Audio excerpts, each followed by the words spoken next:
this time. Thank you so much for being here and for coming out to our July co-op circle on cooperative housing. I'm Prerna, I use they, them pronouns, and over the past few months, I've joined the Cleveland Owns team in creating a basically housing co-op incubation schedule. So our goal here is to build cooperative housing across the greater Cleveland area. We see it as a really, really big part of creating community control, community reciprocity, and community-based systems in this city.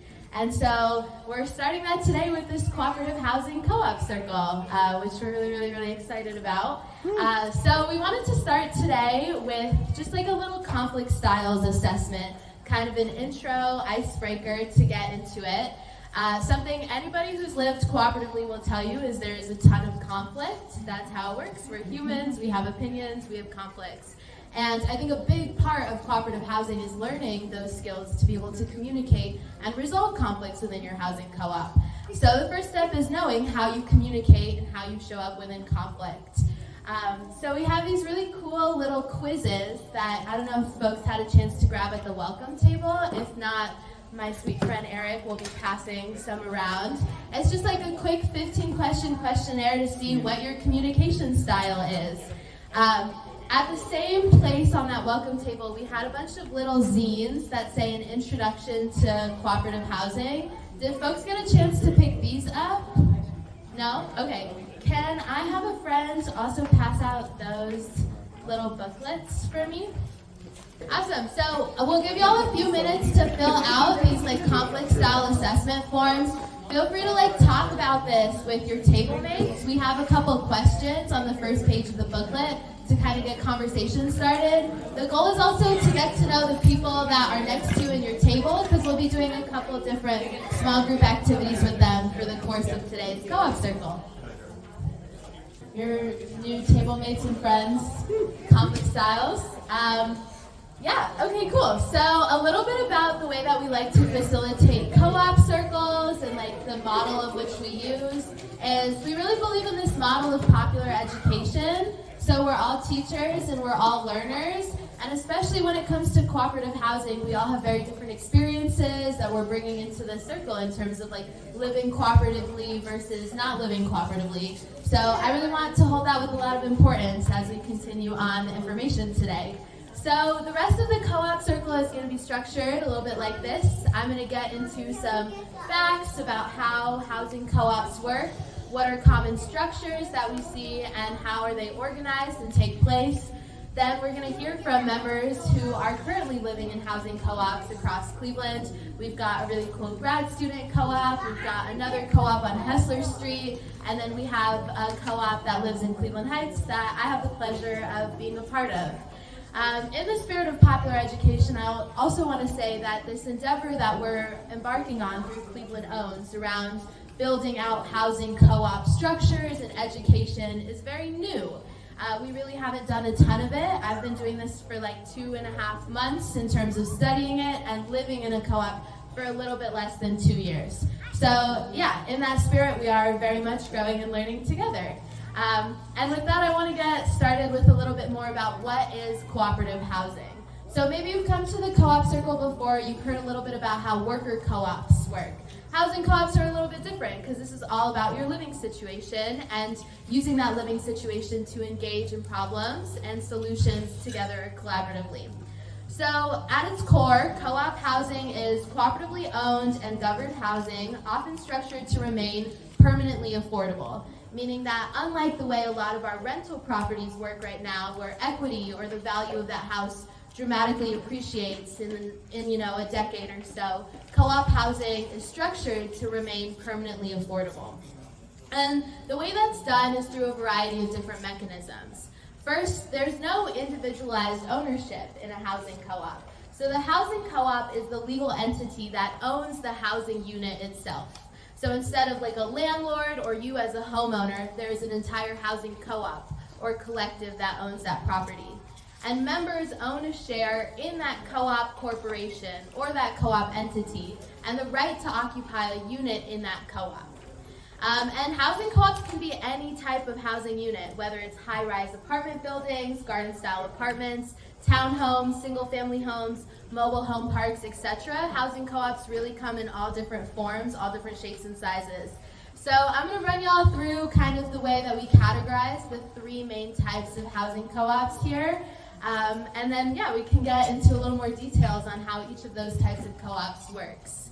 So at its base, the first type of co-op we see a lot of are these co-ops called market rate co-ops, where co-op members buy and sell shares as they please based on market evaluations. So in this case, market rate co-ops aren't really doing anything radical, aren't really doing anything to build permanent affordability. They operate very similar to condos or single-family homes. Although sometimes co-op owners might need to approve the buyer if the property is being sold, market rate co-ops don't actually preserve affordability within the market. So the main two types of co-ops we're trying to focus on as Cleveland Owns and as an entity really promoted to building cooperative ownership in all of its different lenses is limited equity co-ops and then zero equity or group equity co-ops. So as part of the education series that I'm doing with Cleveland Owns to build up our housing co-op structures and capacity here in Cleveland, I'm taking an online class through UHAB, the Urban Homesteader Association Board based in New York City. So UHAB's whole job as an organization is to support and incubate limited equity housing co-ops across New York City, basically helping folks buy their buildings and then cooperatively own and manage it so that they're not subject to increasing rental prices or housing instability. So what's really, really cool about limited equity co-ops is that the co-op and the member have a stake in the house's equity or the house's value. So limited equity co-ops are structured to limit the amount of equity a shareholder can accrue, since the co-op also has a large stake in that house equity. A lot of times limited equity co-ops have restrictions in place that produce lower interest rates on loans and taxes, and that helps control affordable housing solutions. Sometimes they also have income restrictions. So you can't live in that co-op if you make over a certain amount of money to really preserve housing affordability. And that's the most common type of co-op we're seeing across places where the co-op moving is really booming, like Chicago and New York City, and a big part of the co-op that we're trying to build here. The last type of co-op or housing co-op structure we see has a lot of different names. We've heard them as zero equity, we've heard them as group equity, or there's also leased equity. So the way that these co-op works is individual shareholders don't actually obtain equity in the property when they buy into the co-op. They also don't accrue any equity as owners, but typically pay less for housing than market value. So this works really, really well if you're trying to live cheaply but with flexibility. You're not necessarily trying to commit to being a member owner of a house for a long term, but you are really interested in exercising in collectivity and solutions around permanent affordability. So zero equity or group equity co-ops came out of the student co-op movement, but currently make up less than 1% of housing co-ops across the United States. So the main two types of co-ops we're seeing are market rate co-ops and limited equity co-ops. Within zero equity, there's also a couple different types. We're going to hear from a bunch of different kinds of zero equity co-ops today. Some of that is student co-ops that's done through student channels. There's also co-ops that are done through rent strikes and then buying back their properties. And third, there's housing co-ops where the residents who are living in those housing co-ops lease the property and then make decisions collectively, but still have to abide by the terms of a landowner. Any questions so far or clarification on any terms? Can you say those last ones that you just said one more time? Yeah, so within the zero equity or group equity fold, we're going to talk about three different types. Leasehold cooperatives, which is basically where people are leasing the actual land but then living cooperatively within the housing unit. There is group equity, so for example the student co-ops have a lot of that, and then zero equity, where the people that are living in the co-op don't have direct equity in the property but have a stake in the co-op as a whole. Cool. Okay, so I want to enumerate that. What's really, really exciting about cooperative housing is a very critical tool that we can be using to decommodify housing to act as shelter as it should be. And so what I mean by that is housing co-ops operate at cost. The amount of money you're putting into your mortgage or your share or to maintenance is the exact amount of money the property needs to keep sustaining itself. Unlike rent, which oftentimes covers your landlord's mortgage and some so that they can make profit, you're really just operating at cost. So that's why housing co-ops present this opportunity of permanent affordability. They stay affordable because we're only paying for what we need rather than paying for people's profits. Some other benefits that I want to briefly mention within co-op living are community control and security. There's something really, really beautiful about being able to trust the people you live with, make decisions on maintenance, on utilities together, as opposed to having to do all of that alone. And I think the biggest thing is we see a lot of strength in housing cooperatives when they operate within a network of other cooperatives, right? Housing cooperatives exist as one entity that you can participate in to live cooperatively. Then you can work in a worker-owned cooperative and get to exercise collaborativeness and collectivity in that sense. And we see a lot of intersection between the two in a lot of bigger cities, and that's also what we really want to happen here in Cleveland. There's a lot of excitement for cooperative living and cooperative work, as we can see just through turnout here. So we're really, really excited to talk about that a little bit more. So I want to give some more details of how co-op living works by inviting a few different folks who live in co-ops to come sit up here and answer some questions for us. So if folks from Steiner and Hessler want to come up. Oh, and also from my co-op. Yeah, sorry, I forgot about us as well.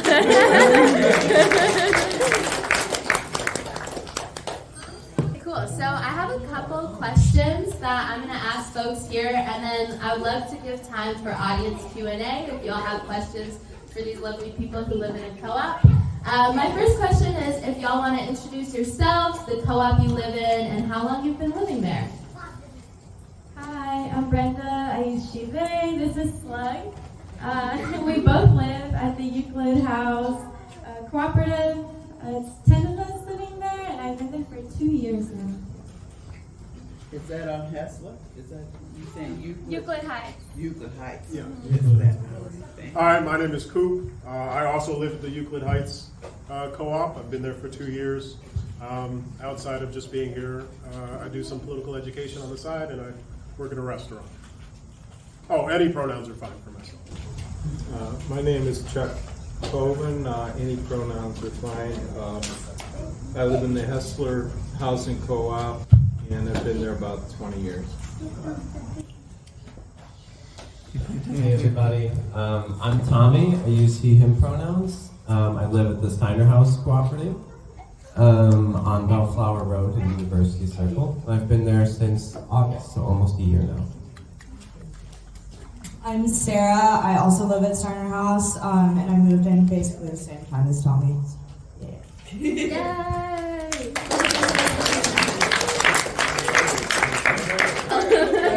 So yeah, I'm really curious to hear a little bit about how these co-ops are structured. How many people live there? I guess, were you part of the start of the co-op, or if you know anything about how the co-op began? And yeah, what is the structure in terms of how many units, how many people are involved?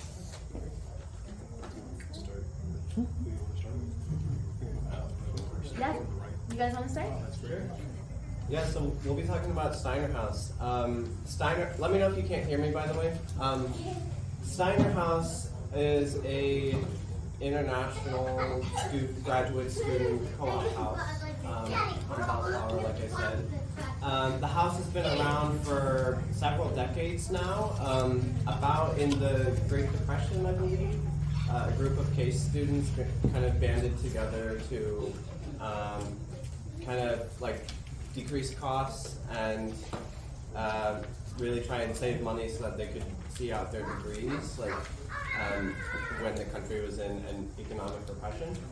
And then it's kind of evolved over time, and over several decades, it's come to be, hundreds of students have come through.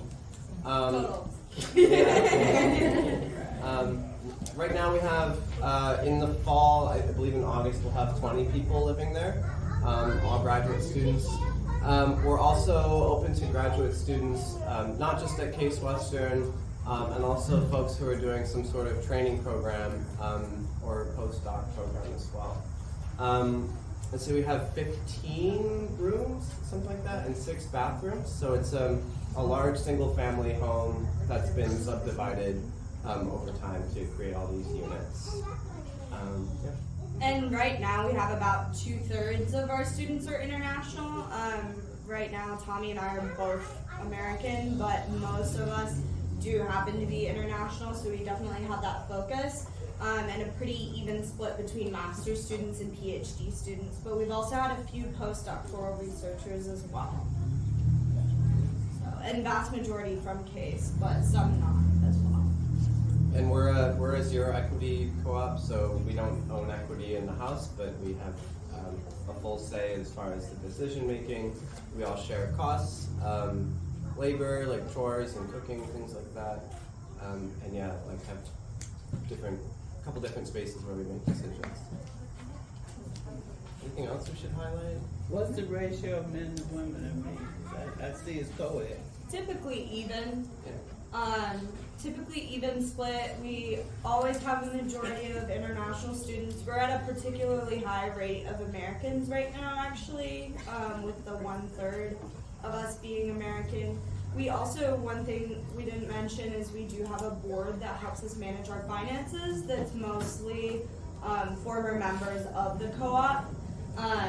And so they just have they don't live in the house, but they're in charge of the savings accounts, but our decisions ultimately are final when it comes to pretty much everything. Chuck, would you want to go next? Okay. The Hessler Cooperative was founded in 1979 after a rent strike against University Circle Inc., which was the landlord that owned most of Hessler Street at the time. And they were a terrible landlord, and people just withheld their rent, and that was larger. It was the University Circle Tenants Union, so that was a larger group of largely students or recent graduates. And my wife, Margie Bray, my late wife, was involved in that effort. And what happened is University Circle tried to get a grant from a foundation to do the repairs, and one of their board members, who happened to be a professor, some of the students that were involved in this at Cleveland State, Norm Krumholtz, he told them they needed to sell he convinced the foundation that they needed to sell the units to the tenants rather than give them a loan. So some of the tenants bought their units outright, some of them joined together and formed a cooperative. And so 7 of the units on Hessler, 3 row houses and 2 double houses, became part of the Hessler Cooperative. And they did all this research on cooperatives and figured it out. And it's a zero equity cooperative. At the time, I believe there were probably maybe 20 or 30 students involved that joined together. And what they had was, it's similar to rent, but it's called carrying charges. So they figured out how much they needed each month to pay off the mortgage and the rehab loan. And I think the city of Cleveland, they got a rehab loan from them. And then just happened that Lou Stokes was the head of the banking committee, and they had just started this national cooperative bank, and they needed a loan in his district. So that's how the cooperative got a loan. So and because it's an unusual entity, it's really hard to, if you wanted to get financing any other way. So it was very fortunate circumstances, and they long ago have paid off the mortgage, and right now we use carrying charges to pay to do maintenance. And we meet monthly and discuss, whether or not we want to do maintenance, and there's a lot of sweat equity involved. We try to keep the costs down, but it's almost like having your own unit, but meeting monthly about repairs. Because now we're down to like 10 people. Most units are 1 or 2 people. One has 3. So it's really changed over the years, but it's the same structure, and the big debates are over whether we should do maintenance, or people are worried about saving for a big project like if a roof goes out. So there's a lot of debate over how you spend the money, and some people are into doing the maintenance now, and some are deferring it. And so you worry about if you defer it too long. These houses are over 100 years old; it could get worse. So those are some of the things, and you really need to have a person that really knows what to do if you do hire a contractor, because some of these older homes, like, you use a different type of mortar, you use all kinds of things are different in an old home. So.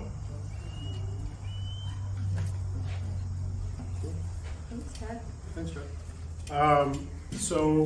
Our co-op is a little bit different than the others in that we're all renters. There's about 10 of us in the house. Originally, the project came together as a political education project in collaboration with another house.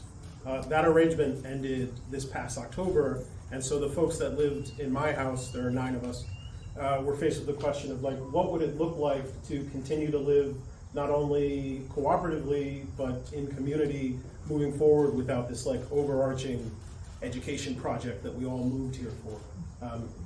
Just a little asterisk. For the most part, folks moved from California, from Texas, from Washington, from all over to be a part of this project. So there were only like 2 or 3 of us that were originally from Cleveland, or at least from Northeast Ohio. So we've been in that arrangement, the 9 of us, since this past October. And as a cooperative, what that means is, and this is maybe a little radical or a little bit outside, we have a pay as you want model. So we know what our utilities are going to be every month, vaguely. We know what our rent is going to be. We collaborate on a food budget, and then we also have a common fund. And so we have like a vague prediction of like what our overarching expenses are going to be in any particular month. And then folks come forward in like a circle method over the course of like an hour or 2, usually over like 2 meetings. We have a meeting at the middle of the month and then a meeting at the end to like finalize what our budget is going to look like. And we like negotiate like what payments look like. Because again, folks will come in and out of the house on vacation, on different trips. But what we're paying for is like the ability to take care of each other and be in community with each other. That said, and I hope this isn't too in the weeds, but we had a little bit of a difficulty as renters with our landlord this past thing. And so I'm going to say evicted. They would say that we came to an amicable agreement of dispossession and moving out and whatever. But half of our house, it's situated as a duplex, was evicted in some way, shape, or form. And so we're like scattered somewhat to the winds among the 9 of us with our lease ending in October. But even amongst that, some folks are choosing to move out of Northeast Ohio. Some folks are choosing to maintain, and those that want to maintain, it's a constant conversation, but want to maintain like a communality, whether we have like a network of cooperative houses or some other relationship. So that's what our house vaguely looks like here at Euclid Heights. Is there anything you wanted to add? Yeah, we share all chores. So depending on what we see necessary, it's like constant involvement. We started with a list, but yeah, especially now that we're all on one side of the house, we had to modify things, like just having more people in the kitchen. So it's like a constant process, but I'd say, yeah, overall it's very rewarding. And we have pets in our house too. We have 2 dogs and a cat. That's really beautiful. We had a joke earlier of which one of us would cry first.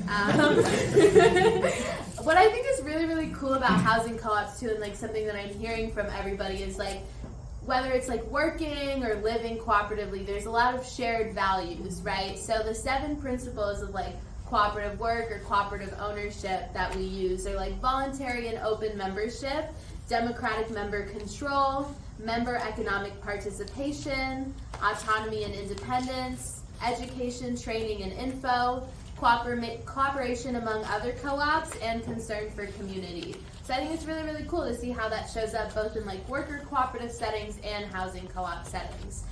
Which leads me to another question about the similarities between those structures. How do y'all make decisions in your co-op, and what does that decision-making structure look like? I know we also mentioned like briefly how often you meet, but if you want to go into that a little bit more, like how often do you meet, and what do those house meetings look like and feel like? Yeah, maybe Chuck, would you want to start? I know you said once a month. Yeah, we meet once a month, and if there's a repair you need to do in between, you need to call, well, up to a certain amount you can just do it. But if it's an expensive repair, you have to call two other co-op members and get their approval. And in the board meetings, it's simple majority. And there's a lot of back and forth about, again, different beliefs of how people want to approach. But one thing is they're trying to keep the costs low. And so like the row houses each pay $500 a month as carrying charges, and the double houses, we each pay $400 a month. So and that hasn't gone up in years. So it's been, when people try to, I mean, that's like a sacred thing not to raise the cost. So that's why you gotta keep the maintenance down. And now we just got our property tax evaluation. So there's a committee of 3 people that are gonna challenge those, because one of our units went up triple. Because it's a historic district, but they allowed a new building on our street, and we opposed it, but it went through anyhow. So we're trying to challenge that, but just things like that come along that you don't expect. But most of the units doubled in proposed value, and one of them tripled. So it's and it just looks very arbitrary how they made up the numbers. So that's another thing we're challenging. But the decisions like that, people usually come forward at a meeting. We had 3 people come forward and say, yeah, we'll work on this. We'll send a letter to the Board of Revisions. We'll request data on the whole street. So they're doing all kinds of research. They're gonna get all the parcels on the street and get their valuation and do all that kind of thing. So that's kind of an example of how things work. And then we also have a neighborhood association which has people outside the co-op which we participate in. And with a recent project from that was we have sandstone sidewalks in historic districts, so we try to keep them sandstone. And so we had to level a few of them. We had to lift them up and put some limestone under them. And one of them, where a tree root was, we had to chop out a tree root. So there's different projects like that go on. And mostly the students that participate, this is on the Case campus, so mostly it's graduate students who've been there a long time that are involved with us in the neighborhood association, plus some long-term homeowners that still live on the street. Nice. Tommy, Sarah? Similar to you all, our mortgage has been paid off, and so a lot of our conversations about how we use our money are involved around food and how much food and what kinds of food that we're buying, and then also maintenance, so like more capital repair projects to the house. If like a whole bathroom needs redoing or things like that. And it is an old house, so these things are happening for sure. Those kind of things are talked about at the beginning of the year, capital projects, and then more like acute maintenance needs are kind of talked about on a monthly basis. So we meet every month, and then we have sort of an agenda of what we'd like to talk about. Another important thing about our house is that we have a wide range of roles that most members in the house have some sort of role or capacity that they fill. So like they'll create the chore schedule and be responsible for checking in with folks about chores. And we'll have people that facilitate the meeting. So our president, we have a president, a vice president. The vice president is involved with like coordinating social activities and things like that. So we have quite a bit of structure as far as that. And so for a monthly meeting, we'll have an agenda. Each of those folks will have points that they'd like to talk about, and then any house member can insert something into the agenda. Then during that meeting, our president, or another house member might facilitate, but really it's we kind of run as long as we need to give space to as much input as possible.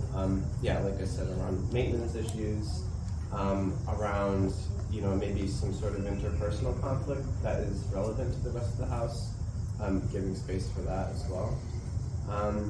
And then we have elections that happen every October to kind of fill those roles. And yeah, we also decide things mostly by a simple majority. Do you have anything you want to add? Yeah, I mean, whereas many co-ops will have more of that less leadership roles and more like everyone decides all together and it's unanimous. We do have that kind of more democracy style structure where we do operate by simple majority.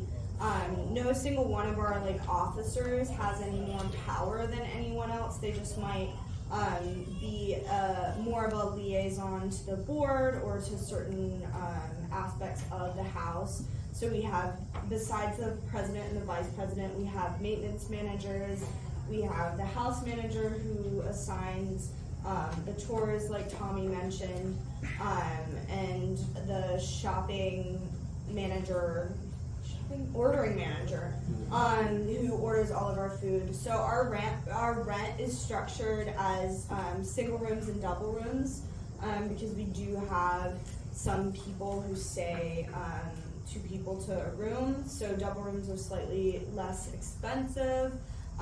We do try to keep our costs low and keep them pretty steady. Everyone has the same board cost unless they're gone for a certain number of days in a month. And the board covers utilities and essentially the projects that are not, so we manage the board money, we manage the board money, the board manages the rent money, which sounds a little confusing now that I'm saying it out loud. But so all of that money is our like we mentioned, the food and all of the things that go directly under our jurisdiction. So yeah. Yeah, cool. For sure. So from hearing what the other 2 houses had to share, ours is a bit different. We're pretty horizontal. We meet every week. I would say our house is pretty nomadic, so people are like in and out, and because of that, it's like we just check in every week about chores. So you don't want someone who's cleaning the bathroom to be gone for a month, because then your bathroom will be dirty for a month. So yeah, we just check in about chores, how people are doing, if it's feeling like too much or whatever, we'll like switch around. And we do meal shares, so that means like we only cook like once a week, or you take a cleaning shift. So we just like prepare for that, so like people can know their schedule and they're like, oh, I can cook Wednesday and whatever. So yeah, we meet weekly.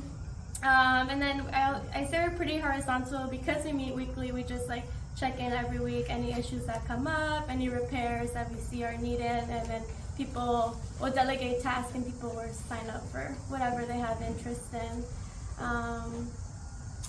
Anything else? Oh, we come to consensus. Yeah, we usually, because we meet every week for an hour and a half, we usually talk it out till we all feel like we're in the same place, even though that means, compromising, but we usually will then all settle down in a solution that feels good for everyone. Yeah, and unlike the other two co-ops, we don't have a board. So it's just us making decisions. But also we are not in a property that is either like fought for in terms of there's no outstanding mortgage. It's very much, yeah, we're subject to the whims and fancies of a landlord. Yeah, I want to open up this space. Like, I have some more questions I can ask, but does anybody else have any questions? If you guys don't have a board, how is the lease set up? Do you have individual leases with the landlord, or is there still some sort of group lease? There's 9 of us on the lease. Okay. It's a group lease. Okay. There's 9, and only 9 on the lease. Right. Only. Yeah. How do you deal with, or two-part question, I guess. Have you ever dealt with someone that doesn't want to pay anything? And then how did you deal with that? Or like with a landlord, they evicted you in a way. So how does a co-op maybe deal with people that don't want to pay? Yeah, and I might even add or if life circumstances come up and like you're just unable to pay. I guess how do we interact with that? In our case, the eviction is not due to a lack of pay. In our case, it was, some would say that they're guaranteed housing that is free of mold or bad air, and some people, we might call them landlords, would say, no, you have to leave. So that would be maybe the case in this situation. But as far as since we have a pay what you want or what you can model, there are times when folks will say because of a surgery or because of job loss or whatever, that they're unable to contribute to the house fund, and that happens, and we negotiate that. Can be a little bit tense at different times, but we're all really big on this collaborative, communicative spirit, and because we live cooperatively and collaboratively, we approach and are able to engage with scarcity a little bit differently. So there's a lot more space for someone to take time away from work or take care of their family, and the rest of us meet that.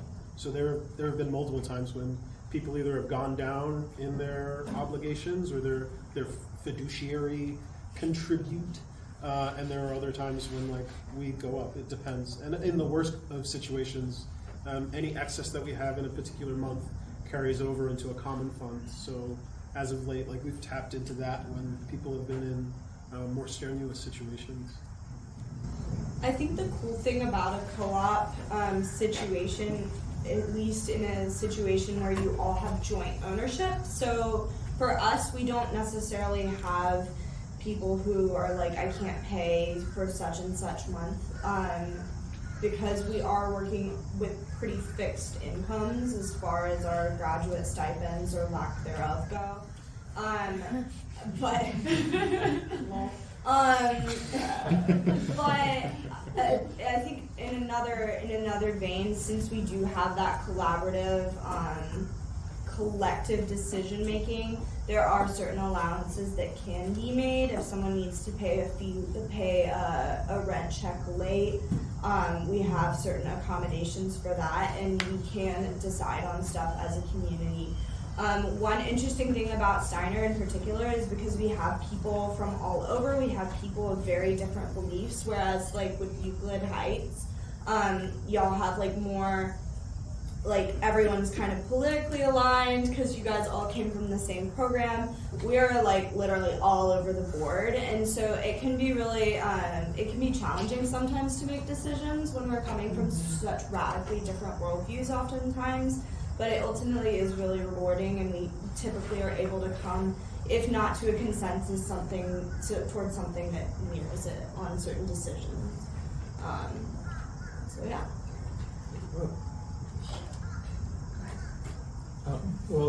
Typically, the housing co-op has two things that people regularly pay for. The co-op pays the water and sewer bills every month, and then every 3 months we bill not only our members, but we have to bill the row house because we're all on one water and sewer bill. There's 6 row houses, 3 of them are part of the co-op. So we have to deal with all the people that live, and usually people are pretty good at paying those, and then there's the carrying charges. And people get behind on both, and usually someone will remind them or just wait till the next billing period and send them a double bill with the water and sewer. Or people get behind on the carrying charges. Usually the treasurer catches up and says, oh, you missed a couple this year. And we have enough in reserve that it's not an emergency. So we're pretty lax about that, but eventually people do catch up, or sometimes if somebody's in financial straits, another member might pay their bill for them. So it's just, everybody has known each other for years, so it's kind of, there's a trust factor there too. Awesome. Yeah, other questions? March?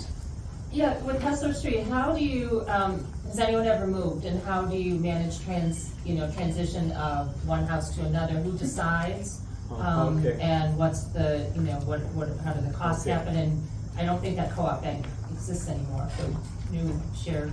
Well, I think it exists, but they don't make small loans like Yeah. that. I think it's like giant loans now. So we still get a letter from them asking us to vote on their board members, but the decision making about a new member, people fill out applications and they apply. So if somebody leaves, there's a couple that live downstairs from me, and they left, and another co-op member wanted to move from next door to there, so Laura moved downstairs from me, and then somebody else, Janice is upstairs next door, and she had a preference of people that she wanted. Usually the person that's most affected gets a higher preference, but the co-op does have to vote to accept it, but they would make a recommendation, and people fill out applications to come in and then view the applications, or if the person knows somebody and they try to see if they want to come in. So that's usually a lot of word of mouth in recruiting people, and it doesn't happen too often, but people do move, and it has happened over the years a lot, but in recent years it hasn't. Do you have income restrictions around new No, members? there's no income restrictions. Different people have different professions. I think, one of our members just passed, was a nurse. There's 2 other that were nurses. One was community development, and then she became a teacher. I worked for a nonprofit paper. Margie worked for the long-term care ombudsman and nonprofits. There's, I think, one woman works in department stores, clerk, and so there's different people with different professions, but most of us are older now. Well, originally most were fresh out of college and still in college. So it's changed over years, but people decided to stay because it's a nice neighborhood, and it's a good deal in terms of affordability. So so just in terms of transaction costs, then there's no equity when you leave, and there's no equity in terms of entry then as well. Right, there's no fees, and Yeah. it's just, you just start paying what everybody else pays. Okay, beautiful. Yeah, maybe we'll take our last couple of questions. Yeah. Can we start with you? Yeah, sure, thanks. My name is Tony. Hi, Tony. And I just had some questions. I know you mentioned dogs and cats, but what about children? Are there any co-ops around? I think originally my downstairs neighbor had one child, the couple that moved out, and then there's another couple down the street that raised their family there, but they have a special needs child that's still there. And then another woman on the street, her daughter often lives with her, but her daughter's grown, but often will come. But she raised her, I think she had 2 children, raised them in the co-op. But the whole street now, there's no little children. The only children, well, they're not children, they're college students. They're most of the street now, but there used to be families with children on the street, but it's become so expensive. The landlords rent by the room now. They charge about $1,000 a room. So there's no place for families with children anymore. So this whole street, the character has changed. But they've taken over, like a double house like mine, where we have 2 people. Across the street there's one, and there can be from 6, I think they have 6 bedrooms there, and they're renting them at $1,000 a crack. So it's and I think part of it is there's tuition vouchers and stuff like that. I'm not sure for housing vouchers. I'm not sure how it works with the university, but the landlords do take advantage of it. And we're very concerned that they do something called demolition by neglect. They really want to build high rises, so and it is a historic district, so we can put a certain amount of pressure on them, but they allowed a new apartment already on the street, so that changes the dynamic and what we worry about. But the renting model that they've started on the street is very exploitative.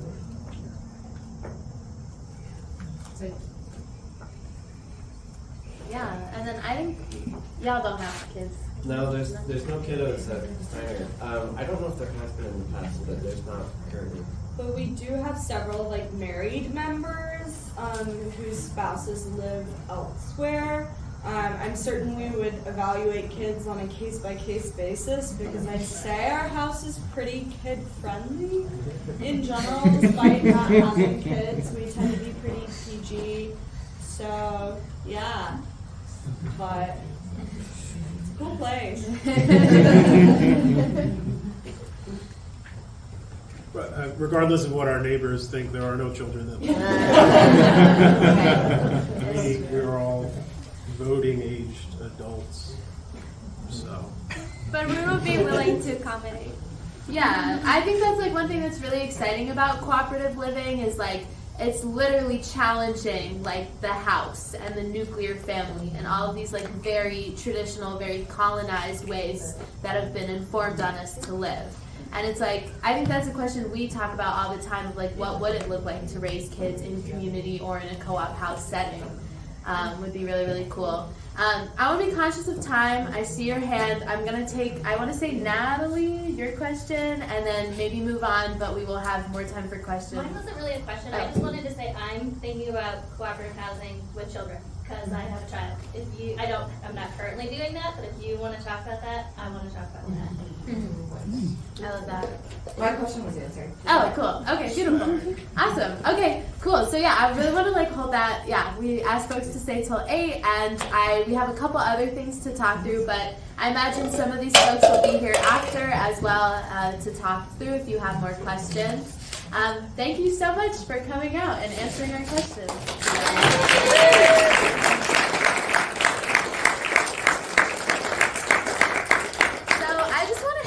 A few things that I heard from that panel there. Like the first is that housing co-ops really, really do come in all shapes and sizes. Like you can tell even from these 3 different examples, like the way we make decisions is different, the structure is really, really different, the number of units is really, really different. So there's just a ton of flexibility in what you can do in terms of cooperative housing and cooperative living. There's not one specific structure. Like if living in a house with 9 other people doesn't sound particularly appealing to you, which like we've heard, there's like a lot of other ways to like live cooperatively and still very much respect like possibly wanting your own unit or your own home and living in community. So yeah, y'all are welcome to stay up here or sit, whatever you like. So the next part of kind of what I want to do is take into account some of what we've heard to start visioning what a cooperative housing situation for you might be, or ways that you can see yourself interacting with those. So in your booklet, there's a little bit of a space to start visioning like what you would want in living cooperatively as an individual. If you guys want to take a couple minutes to write out some things that stood out to you, we'll have a few friends coming around to pass out big sticky sheets of paper. So the next step within that is, once you've kind of had an idea of, as an individual, what kind of housing cooperative you want to do, you're going to chat with your group and create kind of an idea of what a housing cooperative that you all might be involved in could look like. And there's a couple examples on page, I want to say 6 and 7 of the booklet too, where you can get an idea of what are different like housing co-ops and different priorities and things like that. So yeah, we'll take a few minutes to write stuff down and pass out some paper. Want to share anything that really stood out to them, or any principle that your group outlined that felt really important to you in creating this co-op?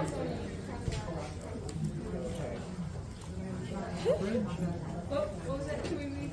Oh yeah. So I'll give an example. Like we have a little bit of a rooftop pool oasis thing going on for our co-op, amongst other things we're really excited about. Is there anyone who wants to share a little bit about what their group came to conclude in your visionary co-op? Yeah, just. So our group talked about communication and like how we need to communicate with different perspectives, and how one of the co-op examples was like international people. So really like taking in so many different perspectives and people who think differently and like living together. So the communication that's involved under that, and then also like delegating tasks. So seeing and hearing what people's weaknesses and like not weaknesses, like areas for growth and like growing or strong suits. Like maybe someone's like more well equipped to handle finances, so they take a lead, and then someone else is like better with like maybe like cleaning your chores, and so yeah, communicating that. Amazing. Yeah, I feel like the thing about cooperativeness or collaboration, that I think one thing that we're told a lot of the time is that everything has to be equal for it to be fair, which means we all have to be doing the same thing, contributing the same, doing the same work, the same chores. And I think at least what we found in our co-op experience is, yeah, we come from a lot of different backgrounds, skills, and interests. Some people like cleaning the bathroom. I am not one of those people. And like, it's really, really cool to see how that kind of compatibility works together, and how we can all approach from different perspectives and still really come together in that shared value or principle. Yeah. Any other thoughts? Yeah? One of the things that we talked about was the sense of, if you start to create a cooperative housing situation, is the question of who gets to live there, and equity around that, who's in and who's out, and especially if you're really creating something that is very affordable, how do you create equitable systems for who gets to buy in, who gets to rent in? If you're, do you think about that from landlords have to think about it from a fair housing point of view. Do you think about it as a co-op, from an equity point of view? Equity is in like fairness. Fairness, yes, right, not ownership. Yeah. Yeah, what does it look like? Is it just your friends who get to live there, or is it all, who you know, or is it, there's some other process that you take on? Yeah, absolutely. I think it's a really good question. And I think, in terms of like thinking about equity and how housing co-ops fit in with the broader solidarity economy, I think that it's really important to ask, like, what does it mean to be building and wanting collective land ownership on stolen land, right? Like, what does it look like when a lot of like the lands and the housing projects that we're operating in have like a very violent, genocidal, and racist history?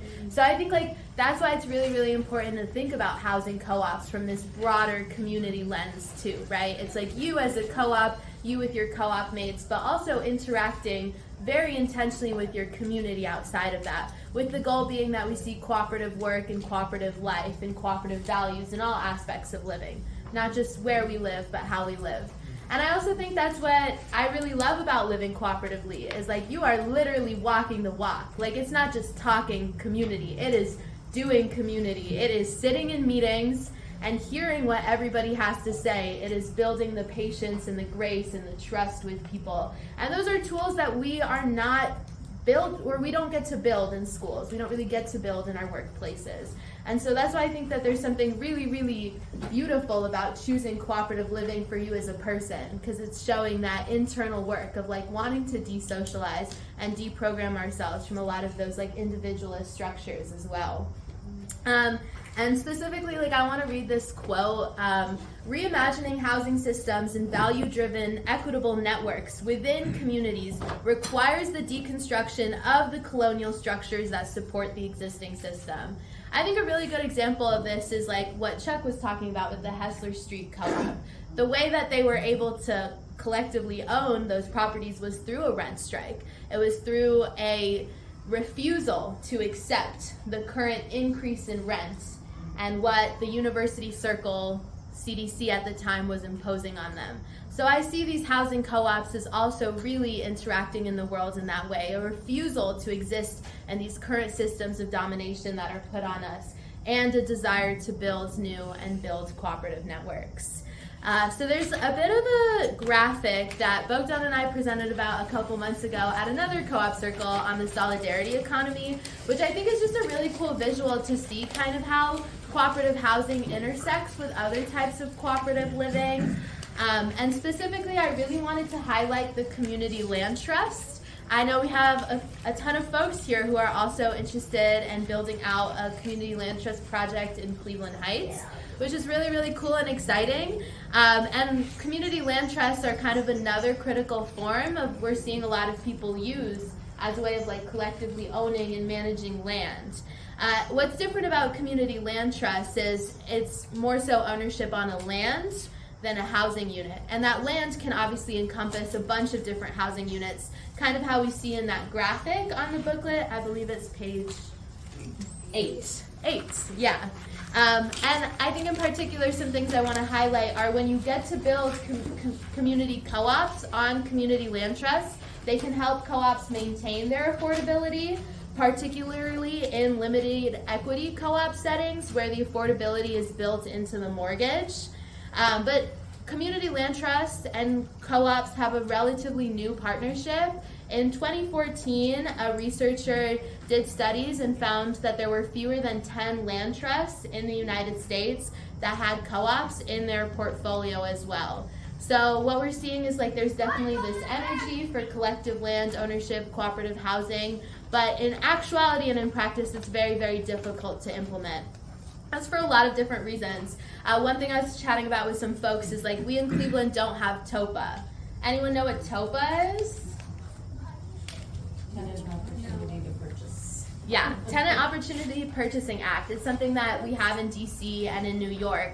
Basically, if your landlord is selling your building, with TOPA, you have an opportunity with your other tenants to buy that building and turn it into like a cooperatively managed system. We don't have that here in Cleveland. In fact, like a lot of our legislation is really anti-tenant and for landlord. So that's why it's really, really important to start like looking more into this cooperative housing and cooperative land management, because currently the system doesn't favor those tools. Yeah. I just have a question. Yeah. Do you know, are there like local candidates that are good for that sort of thing and run a platform of that? Oh, that's a good question. I don't know. Yeah, does anybody else know or have any insight on that?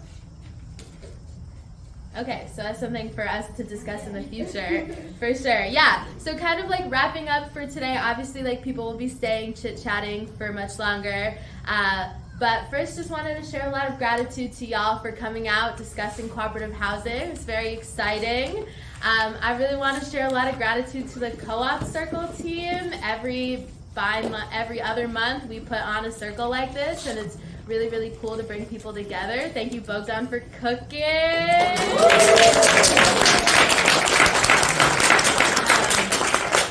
the spirit...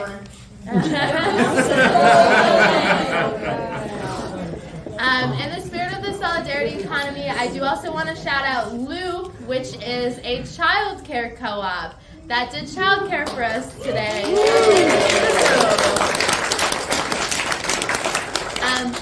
Is there anyone from Loop here who would, yeah, okay, so potentially if you're interested in chatting with that more, you can talk to Sam, is it Sam? Okay, amazing. I also want to plug that as part of this desire to build up housing co-op energy and skills and education, we're starting a housing co-op study group. And that's going to be an 8-week study group starting in the fall, mid-September, with a weekly meeting time of maybe 2 hours a week, some readings before, maybe readings throughout. We have an interest form in your booklet if you're interested in getting more information on what this study group looks like or participating. This is just an interest form, so fill it out if you're interested, if you have questions, if you have insight on resources or specific topics that you'd like to see covered within the study group. Something that's really important to us in the spirit of popular education is building up our skills and knowledge as a community. So the goal is with this housing studying group, we can keep learning and building on kind of the material we learned today. We also have contact information if you're interested in staying connected with Cleveland Owns or our co-op listserv, which is an email group of folks interested in cooperative building in some capacity here. If you're interested in chatting about cooperative housing, you have a building you want to cooperatize, you want to start a co-op and want support, you can email me. My email is on this booklet. If you're interested in helping plan these co-op circles, we do them every other month. The topics rotate. We're really, really open to hearing whatever y'all think a co-op circle could be based on. Some ideas for future co-op circles we want to do might be on like conflict mediation or consensus decision making. So if that's something you're interested in planning in any way, you can let us know with an email. And we would love your feedback. I think feedback is a really, really important part of community. So if you have feedback on how today went, we would love to hear that. And then there are a few other events that we want to plug and then leave some space if anybody else has any community announcements. So the next 2 co-op circles, their dates have already been set in September for September 26th and November 20th. Does anyone from the Forest City Tech Co-op want to briefly talk about the open house y'all are having? Sure. So yeah, on Tuesday at Ingenuity, we're going to be having our first Forest City Tech Cooperative meeting. We're still pretty new. We're trying to figure out exactly what we're doing, but right now we're offering troubleshooting. We're trying to offer solutions for people who run businesses to help get anything from your website. Specifically co-op businesses, if you like co-op business preference. Yes. But yeah, Tuesday at Ingenuity, we're also going to be offering online, so you'll be able to join remotely.